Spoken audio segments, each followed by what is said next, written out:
just to have somebody give their opinion rather than, doing dumb shit and learning the hard hoping way. nobody finds out about That's it. right. And now I spend a lot of time looking at people's credit, and I know they were doing dumb shit because I've done dumb shit, so I recognize it.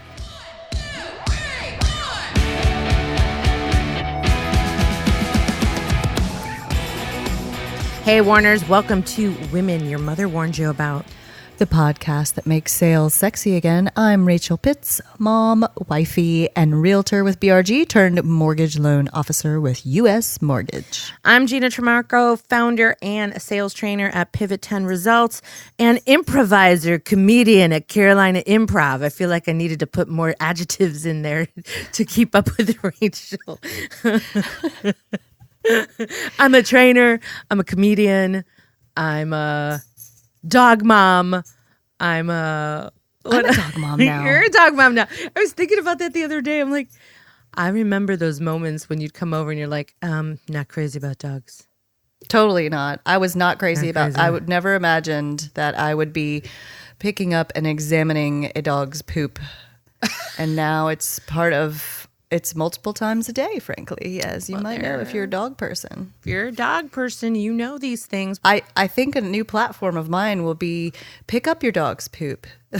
Oh. People that don't, You know I know it's a whole different world of things like that you're learning that I'm like secretly, I'm like, oh, wait till she gets to that point of dog life. Oh, I ordered a sign off of Amazon that's going in my yard. Literally, that says, please pick up your dog's poop. Bags below for your convenience. And I have a little rig set up with poop bags that's going to hang underneath this giant ass sign that's going in my yard because somebody is leaving Tyrannosaurus Rex size poops in my front yard. And it's not a joke. It's coming. It's kind of like those signs that are like, drive like your children live here. That's right. This one is a giant, obnoxious sign. I got no HOA. It's going in the front yard soon. All right. Well, let's get moving with this. Doug will be mad. We've been bantering. I know. Doug loves us. So today we have such a sweet, gentle soul on the show, and I love her. She's got such a great energy about her that kind of brought some calm to both of us, I think. Anita Nielsen. Anita is a sales performance consultant with over 20 years of experience in B2B sales and support.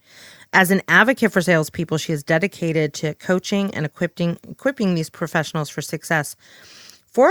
For her efforts, she was named one of the top sales enablement consultants of 2018 by Selling Power magazine. That's pretty cool. She has a bachelor's degree in psychology. I have envy of that. And a master's in business administration. I think that means MBA. She didn't spell it out, which is also even more cool about her, I think. She has that from the New York Institute of Technology. She's uniquely positioned to help salespeople adapt and thrive. We didn't get to talk about this. She lives in the Chicagoland area. I got to ping her back about that. She lives in the Chicagoland area with her husband and 2 teenage children. I thought that was funny that her kids are 13 and 14. Like, boy, that's bing, bang. Bing, bang, and 2 teens at the same time. And currently she is trying to survive her children's adolescent years without going completely gray or succumbing to overwhelming tiger mom urges. I loved her. She's got a lot of great nuggets to talk about on this episode. You guys are really going to love her, so let's just go ahead and get started with Anita Nielsen.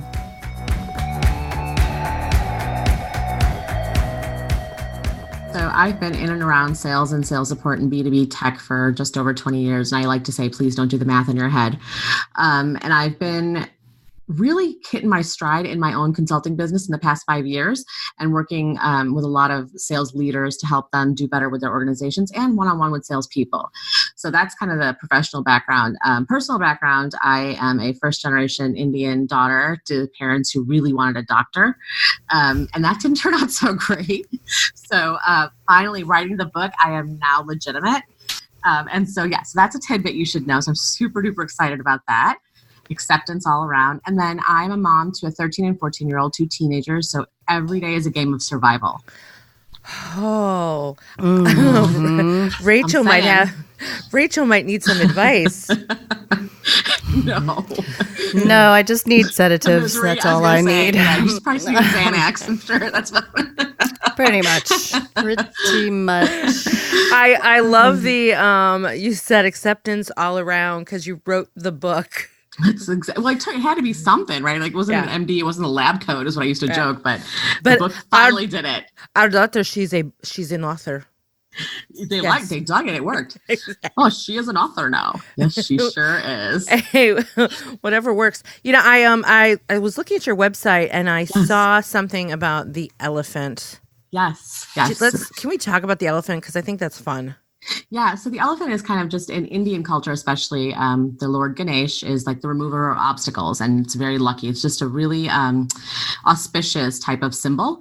I think that's in a lot of different cultures, and so it's just something that was really important to me in general. But then I started to read about this analogy of a rider, elephant, and path, and how that symbolizes like the human mind. And I go into it in the book, but anyway, there's a lot of reasons I love elephants, and so it was a no-brainer to pick the little elephant guy as my logo, and then the little there's like 5 little spouts of water coming out. Those represent Punjab, which is where I was born in India. So 5 rivers. Oh, so yeah, I tried to have meaning. Yeah, I tried to have meaning with it. That is so cool. What a great story. Yeah, it's fun. He's cute. I love him. Does he have a name? No. Okay. I know. Like sometimes I call it Ellie. Sometimes I call it Ella. Sometimes I call it Ed. I feel like it's just whatever the mood is that day. I mean, not unlike most things.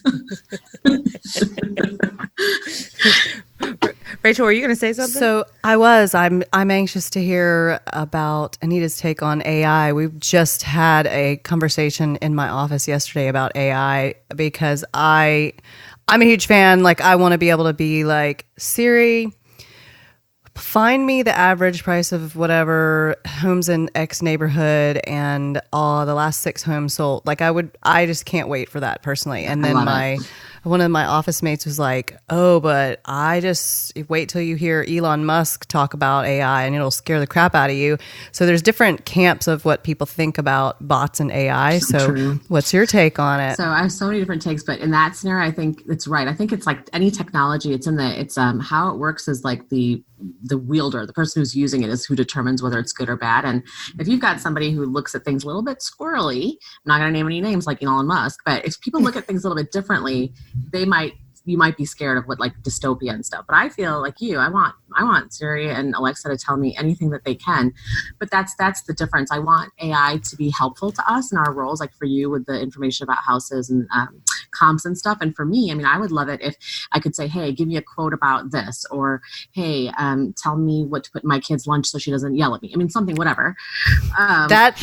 Siri right? won't know, well, because that changes every damn day. Exactly. And that's the thing. It's like, you could exactly. You can program it with data, but it's just, the human element cannot be predicted. And so I think AI is awesome in sales as much as it helps the salesperson be more productive so that they can go out and be human. Like, you're not going to send a robot to go show your houses, at least not yet. I mean, I don't see you doing that right now. And so not yet, but VR will take that over. I had that conversation yesterday too. Yeah, that's true. And same thing with like sales training too, right? Like VR is going to do a lot of that. But I think the impact that you have human to human, I still think there's so much value to that. I'm not here to say it's going to be for that much longer, but for as far as I can see, I still see that being important. Well, let's talk about the human to human, because you say in your book, Beat the Bots, forget B2B, think H2H. Yeah, B2B is our traditionally business to business. We just think, we're selling technology to a business, we're selling products to a business. But I say it's so much more than that. It's not just the product. When you want to do sales and you want to do it right, it's so much more about the human to human element, which is me, the human, the sales professional, selling to either the human who's buying or the human, the teams that are buying, right? And that's what it really boils down to. I mean, a business can't really sell into a business. They're businesses, but people sell to people and people buy from people. So I think that's where the message needs to be, H to H. So what are some strategies that you have for the H to H? Because especially with a younger sales force, that they are just not comfortable being human because they haven't been, I hate to say it, taught to be human and interpersonal. I actually just did a keynote address to a bunch of college faculty and staff on how to bring interpersonal communications into the classroom, hoping that those students will learn it and carry it forward. No, you're absolutely right. I'll tell you a story kind of to address that. So I was sitting on a plane on one of my trips on my way home, and I was sitting this lovely woman, and we just got to talking, which I'm sure that's surprising to you that I would just talk to a complete stranger. And we just talked about like kids and all these things. And she was talking about how her son was trying to get into this prestigious private school. He's like 11 years old or something. And he was scared and nervous, and she prepped him for the interview, and he goes into the interview to talk to the dean, and it goes great. And the dean comes out and congratulates the mother. And she's like, "You can't tell me already that he's accepted." He's like, "No, I'm congratulating you because I see out of every 10 kids, one kid who makes eye contact." Ooh, that's our reality right now with young people, right? If they're so used to looking at screens, it's hard for them to keep eye contact. And that's what we're up against. That actually reminds me of a story I heard today in a training session that I did at this community college that we have a contract with. And we were doing exercises in eye contact where I make them stare at each other for a really long time without speaking. And it makes them super uncomfortable. But there's a series that we go through. First, they stare at each other for 20 seconds. And then they stare at each other again. But the second time around, they each have to say to their partner, "I don't want to kiss you, and I don't want to hit you." Good. And so they both say that. And then after they get that out of the way, they say, "You now have permission to look at me." And they shake each other's hands. Wow. That's something. And then they have to like actually turn around, change 3 things about themselves really boldly, and then turn back around and identify the 3 things that were changed. I love it. So like observation and then observation. And all that. Oh, I love it. Yeah, observation, listening. And so they were super uncomfortable with the eye contact, and we really talked it out. And someone in the session said, "Oh, my daughter's teacher has this new thing that she's doing. The first person to make eye contact with her when they came to school got a cupcake." That's fantastic. That is some kind of genius. Some of these teachers just pull it out of thin air. Yeah, that's it. So it's like her new thing now, trying to get them to, and it wasn't just eye contact. It was like greeting and making eye contact and saying hi when they walked into school. So now that's like the thing. I mean, hey, whatever it takes, but any other things that you think we should be doing with a younger workforce to get them better at these things? Yeah, I think the younger workforce is, they haven't even necessarily learned empathy as much, right? I think that's another thing that screens kind of block sometimes. And so all those really human things like the empathy, the vulnerability, the authenticity, it's unfortunate, but I think sometimes in workplace, we have to help them learn those because they were ill prepared by their parents or by their school, whatever it was. And it takes a lot of time and effort, but I feel like that's our only course. They're not going to learn it overnight.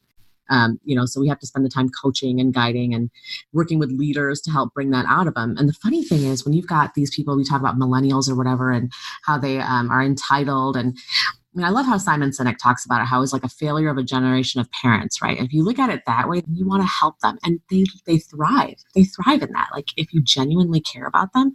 So it's a hard work for leaders, but man, does it pay off and it's fulfilling. Hey, Warners, you have probably heard me talk on several occasions about how much I love wearing red lipstick. Lipstick is just one of those things that makes me feel good about how I look, and sometimes a little extra enhancement to my lips from Dermavogue doesn't hurt either.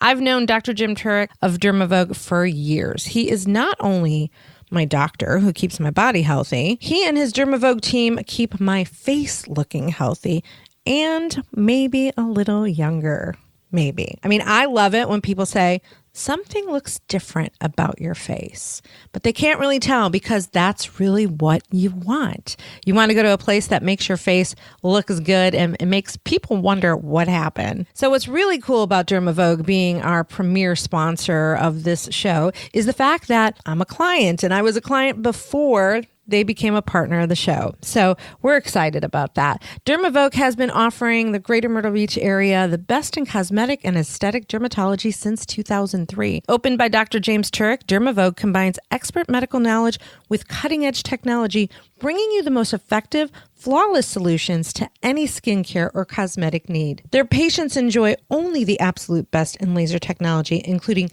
photodynamic laser therapy, hydrofacials, and V-beam laser treatments, as well as the latest fillers such as Botox, skin peels, facials, and more. At Dermavogue, they engage you in the process of total body health to ensure your satisfaction with their comprehensive selection of the most up-to-date, non-invasive cosmetic, dermatology, and spa treatments. It's human nature to want to look your best, right? Let Dermavogue help you get there. Schedule your consultation today by calling 843-357-2444 or visit dermavogue.com and tell them that the women your mother warned you about sent you. You can also find them on our website. Go check it out. Well, I can speak for myself as a parent that my child, she'll point out to me how much I'm stuck in my phone and my screen. And I definitely, I mean, if you don't blame the parents for how the kids are, then who else is there to blame, really? The screen? Like, the parents are the teacher. That's it. I mean, teachers are at school. School was created way back when to put the kids somewhere so that parents could work. It wasn't about teaching them, really. It became later on in life, it became about teaching them something. Parents are supposed to teach children something. And I think I know I come from a generation where my parents didn't talk to me about sex, really. They didn't talk to me about finances. They didn't talk to me about a lot of those big items. And as a result, I got into some sticky situations with sex and with finances and et cetera. And so I am striving as a parent to reverse that and talk very openly about all those things. And I just had a really interesting meeting with a mom who, you know, started really early with her kids about credit cards, and this is your credit card and this is how you handle it. And, you know, now her kids have great credit and they're able to do stuff because that conversation was there and there's not that shame involved. And all these kids on university campuses that, you know, here, I'll give you somebody told me a story that they got their first credit card because there was somebody recruiting on a campus that gave them like a giant sized bag of M&M peanuts. Oh my God, for a credit if card. they would sign up for this credit card. And they didn't know And the they're like, domino. hell yeah, you know? That's right. And just no clue how to do it. Didn't consult with their parents about it. Yeah. And, you know, it was the greatest conversation with this parent of like, if you show them how to use this credit card early and show them how to be respectful of it, then hopefully they'll learn. And she said her kids are now in their 20s and they come to her about all their financial decisions. That's awesome. And that's just to have somebody give their opinion rather than, you know, doing dumb shit and learn and the hard hoping way. nobody finds out about That's it. right. And now I spend a lot of time looking at people's credit and I know they were doing dumb shit because Exactly. I've done dumb shit. So I recognize it. Well, you know, getting back to the college campus thing, when I was in college, you know, 2 or 3 years ago, I, you know, that was the first thing that's the first thing you saw freshman year is, you know, on whatever those welcome days or orientation days, whatever those days were. And they got all those tables set up trying to recruit you into different things. There were a lot of credit card companies out there, and we're talking, I don't want to date myself. Late 80s. We're not counting. We're not counting. But you know, I'm sure they've been doing it for a long time. Yeah, as soon as they were allowed. Well, that's right. just it. Like giving out credit cards in the late 80s. Well, I was raised by a German immigrant mother and a first generation Italian father. Yeah. I mean, my father's take on credit cards was no. No, exactly. You pay cash. You don't have cash. You don't buy. Period. End of story. That was the extent of the education on credit cards. So I didn't get an education. I went willy-nilly with credit cards. So if I had kids, I probably could teach them better now because I've learned the hard way. But if you're not being intentional with it, well, there you have it. Look, it's out of hand. And I love what you guys said, or what you said earlier about the parents didn't teach it. Like my parents, I'm pretty sure my mom's skin would have crawled off if she tried to talk about sex to me when she barely could say the word maxi pad. Like it was not comfortable for her at all. So I, of course, having been through that, wanted to be that much more communicative with my daughter, right? So I've got this kid who's like 9 years old, and I'm giving her this little book about her body from the American Girl store. And, and she's looking at me like, ew, I don't want to talk to you about this. I was like, girl, get over it, because I'm not letting you go out into that world without knowing this information. So I'd much rather you hate me right now than me have to be chasing you later on, right? So yeah, it's tough, but it is. You're right. It's on parents. It's on. Well, kudos to you on that. Imagine if we went beyond talking about sex with our kids and we were talking about here's how to be human, here's how to make eye contact, here's how to have a conversation. Let's not hide behind all the technology. And and the empathy piece too. Like my child recently said this. It was probably one of the best things I've ever heard. So she had been dealing with some bullying issues, which is a huge deal. And we've dealt with that. And then the other day she gets in the car and she tells me that this little girl was saying something mean about her. And she said, I actually feel bad for her, because if she's saying that about me, then she must see that in herself. And I was like, I mean, that's like a she was listening. Exactly. She was listening. And because that's what I was trying to teach her when she was going through it before. I just got chills from that, because it's such an amazing moment, right? Because when they're actually learning those things that we're teaching them, especially when we make it, we're deliberate about it, right? Like I can tell you guys are too. Well, I mean, kids are sponges. So right. if you push a lot of stuff out there, they will start to mimic you. Yeah. They pick up a lot more than I realize. Yes. And then when you find out, it's like, whoa, they were listening. They weren't just acting like they were listening. They were. And, I tell you, that bullying thing is really scary. And it's going on at every single school. And I have a son who, he's so nice. Like he's just this chill dude, and he's so high empathy. And so people were kind of like picking on him. And at one point, I really struggled, because I wanted to be like, dude, stand up for yourself. But then I was like, no, I can't do that, because if I turn him into them, I'm doing him and our world a disservice. This guy has empathy. This guy has what he needs to succeed in the real world outside of school. And so that was a tough one for me. But I told him, I said, I know it's going to suck for you. You just got to suck it up and deal with it. And I promise you, what you have, people are going to be dying for in the real world. And so that was a tough thing. I know, it's insane. And teaching the high road. Yes. Yeah, it ain't pretty. I'm walking on the high road today, and I want to stoop down so bad. Yeah, I'm with you. It's hard. But I know they listen, right? So I feel like that has to motivate us. Yeah. And that I'm aware that she's watching me, and sometimes I reflect on stuff that I do. And I'm like, ooh, I wish I hadn't done that, because I know that she's watching it, and that's the way that it models it. But I think right now at this time, there's a lot of people out there, because of the social media phenomenon, that are super fake and surface, on social media. I think people are worried about how they look on the outside. But I also think there's a flip side to that there's a lot of people that are in the mindset we're discussing right now that are really trying to be so much better on the inside. And improving the inside is really fucking scary for a lot of people, and that's why they worry about the outside. And it's hard work. In my opinion. You're 100% right. It's hard work, right? Like I feel like when you think about working on yourself, it is a lifelong endeavor, and it ain't easy. I mean, I do it every single day, and I think that's part of what we teach, right? Is you don't know everything. You're going to be learning until the minute you're off of this planet. And I think that's an important thing. And it's actually funny. That's kind of what I teach my sales professionals too, that I work with. Right? Like, guys, the minute you stop learning, AI is going to come get you. I mean, it's only kind of tongue in cheek and joking, but not really. Like if you start being an automaton, if you stop learning, and if you keep on trying to use your same old shtick, it's just a matter of time before somebody can copy it. So yeah, I think it's very applicable. And I joke about mom MBA or whatever, but I learned a lot about how to work with people just from being a mom. That's where it got really good. And that's when I started to get really good at what I do, is when I started to apply some of those principles, because people are people.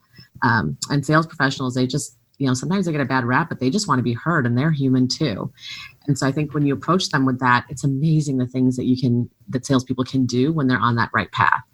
You made the comment about copying other people, right? Like we can look at, what's their playbook, what's their strategy that they're using. Oh, she's doing that, so let me do that, and you copy that, but you might be out of alignment based on who you are. It's not your personality, and you're trying to copy somebody else, as opposed to just being who you are. Because that's who people are connecting with, and that's who people are buying. Speaking for Jeb Blunt of people buy you, right? Like they buy you, not the formula you stole from someone else. Exactly, not the methodology. And that's one of the things that was so important to me when I wrote this book. And I say it in there. It's like, guys, I have no checklist. I have no list of this or that. I don't have a methodology or process for you. I have a way to think. And if you want to be successful, this is how you have to think. And part of that is thinking about other people and thinking about being thoughtful and caring. And it boils down to, the only place that you can differentiate anymore is who you are and what you stand for. Anything beyond that, somebody can copy. So that's where you spend your time. That's where you focus, and that's what you improve upon. Let's talk about that a little bit. You in the book, you talk about how salespeople can use the power of personalized value to differentiate themselves. So let's talk a little bit more about that. Yeah. So personalized value to me, it's the product of really taking the time, being authentic and real, getting on a real level with your customer and asking the questions, not just about what they need for that product, but what they need as a human, like figuring out, and you know this with being in real estate, figuring out how they need to feel at the end of this, right? Like, what is that feeling I have to get to? And then taking who you are, what you stand for, your resources, your ideas, and hitting whatever you have to get to that feeling. And so it's very much a function of the two individuals here. And that's why it can't be copied. That's the only place left to differentiate, is listening to them, understanding what they need, and then using your mind and your heart to deliver that. Yeah. And home buying is it's one of the most emotional purchases, not to mention one of the most expensive purchases that people make. So there's a lot of fear in the real estate world about AI and technology automating the process. And I've done a couple other interviews about this, and I believe that I've been working on a real estate app for the last year or so, and I think automation is great, but I also don't think real estate agents are going to be completely, extinct because of it. Because it's a scary process that you need someone to help guide you through, because you look at all this stuff and you have to make these decisions. And I don't think the human will ever go away. I think people that are investors would probably like the transaction to go a lot quicker, but that's because they buy homes not for emotional reasons. They buy it for profit and loss. Yeah, for monetary reasons. It's more of a transaction for them. Yeah, it's different, and that's different, and I get that, and that probably will be so. It probably already is. But the emotional process of like imagining which room are your children going to sleep in? And, am I, or the flip side of a lot of people I work with lately, that they're taking care of their 90-year-old mother. Where's mom? How's that going? And all that stuff is really the meat of it. Yes, it's the emotion or of the it. Dogs. No, you're 100% right. It's the emotion of it. And I think that's the part. Everything else can be commoditized. As long as humans are doing the buying, the emotions where you have to be. And if you can't understand their emotions, you certainly won't be able to speak to them. And so I was in real estate for a little while, and it was kind of the same thought process. Like, I need to be able to help them envision their future in here. If I don't know what they want that future to look like, good luck. I'm not going to be able to help them. And so I go into the whole idea of you have to ask really, really strong questions to get that information out, and you have to make it where you go in and you be real so that you'll get the real answer. Otherwise, you're just going to get whatever script they have as a buyer to buy. Right? Like whatever they Google to see, hey, what do I ask my vendor? That's what you're going to have if you don't get to that real level pretty quick. Mm-hmm. I like the way that, Anita, you said it's what's that feeling that they need to get to, right? A lot of times in sales, we're teaching things like, what is the outcome that they want? What is the goal? But I think when you put it in that mindset of what is the feeling that they need to have at the end of the sale, Yeah, it's one of the stories I talk about in the book, and it's just so powerful. So we did I was working as an embedded coach with a team selling technology to a new CIO. And we were great on paper. Like, we knew exactly what the outcomes were that he wanted with his transformation. We knew that we had a great relationship with his team, and we did all these things, and we're like, oh, we're golden. Well, what we didn't understand is that the past year we were incumbent. The past year, our service sucked. And so this is a brand new CIO who's trying to make his name. No one thought through the fact that we need to figure out how to make him feel successful and valuable and not scared and cared for and trust, like all of those things. We just thought that if we told him that we had a great relationship with his team and that we would work great with them, that would be enough. Hell no. At the end of the day, the competition came in and made him realize that, hey, we've done this 8 million times and our service scores are this, and we're not going to let you fail. Yeah, guess what? That worked. Our 20-some-year-old relationship didn't mean shit at that point, right? Like, wow. Yeah. So that's what it is. You have to figure out, what do they need to feel? And if you miss that, you're giving up the sale essentially, or you might get it, but you won't get the customer for life. Yeah. You have a background in psychology, correct? I have an undergrad in psychology. Yeah. So, and you have something, your company does something called Psych to Sell training. Yes. Yep. Can we talk a little bit? Cause I'm so big into psychology. Yes. I keep talking about, I'm going to go back to school for master's. Let's talk about psychological principles that can be applied in the sales process. Yeah. So I talk a lot about it. So it's different things. The first of them all is asking a question. So I joke about this, but you need to be able to ask questions that a shrink would be jealous of, right? Like the question, because shrinks are meant to get all the emotion out, and that's what you got to get good at. So that's part one of Psych to Sell. And so then once you get past that, now you're learning more of the things that are important to them. Now you learn what are some of the principles of persuasion. For example, Robert Cialdini is somebody who specializes in for a gajillion years, and he's brilliant, and he wrote a book, and it's very simple. Laws of human nature. Like, if you are reciprocity, if you are somebody who does something thoughtful and good for somebody else, they're instantly going to want to do something back for you, right? That's the principle of reciprocity. So I go into that and I take it into the context of the customer that I'm working with. And so that's another piece of it. And then there's active listening. It's amazing to me how much people forget that how you portray yourself as a listener is going to have a psychological impact on your customer. If they feel like you're not listening to them, it actually doesn't matter what you say. So that, that's a big part of it as well. So yeah, so things like that, just basic human principles that when you're in the heat of a sale and you have your rosy colored glasses on, you forget and you don't think through. Understanding people's fears, understanding what's the risk at play here. And what I said before, the feeling, what feeling do we have to get to, and where are we at today in terms of how do they feel? Today they're scared. Where do we have to get them to? Confident. How are we going to do that? So that's what Psych to Sell is about. That's cool. I like to say that money is made in the silence. So shut up.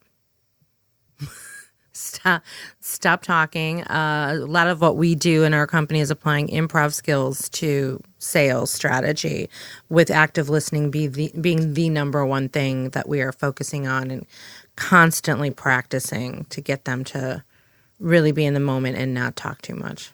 Yeah, that's one of the exercises I do with sales professionals for active listening. I give them one of them a card that says don't speak. Ask them the question, let them say their answer, and then see what happens. Yeah. And inevitably, by the end of it, everyone's like, "Whoa!" They kept going.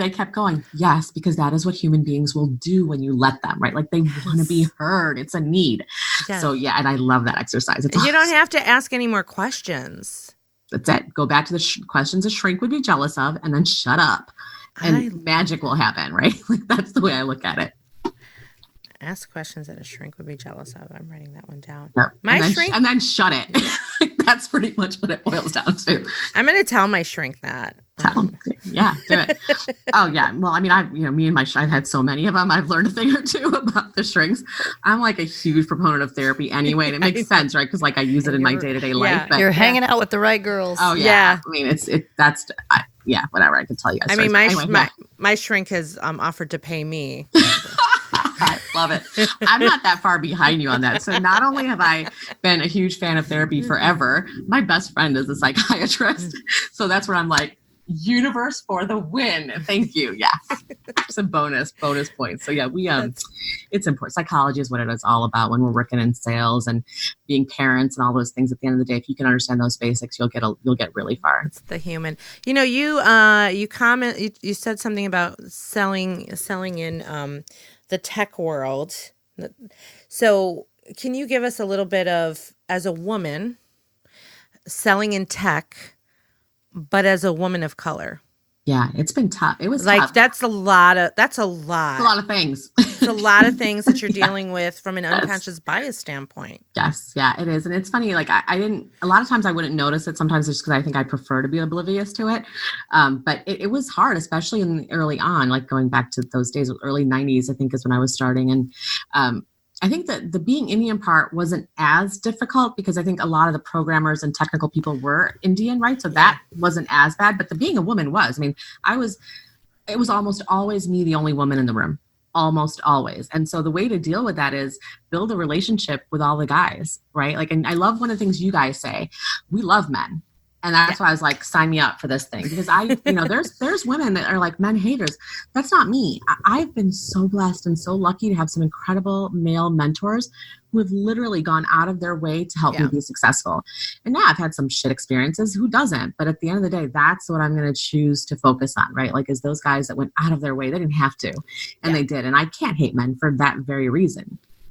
Well, there's so many men that will champion women. That's right. You have to give them a chance. Yeah, even if they don't understand things, they're open to understanding where you're coming from, and they want to champion you and they want to see you get ahead. And sometimes what it drives me crazy and Rachel is that we do love men.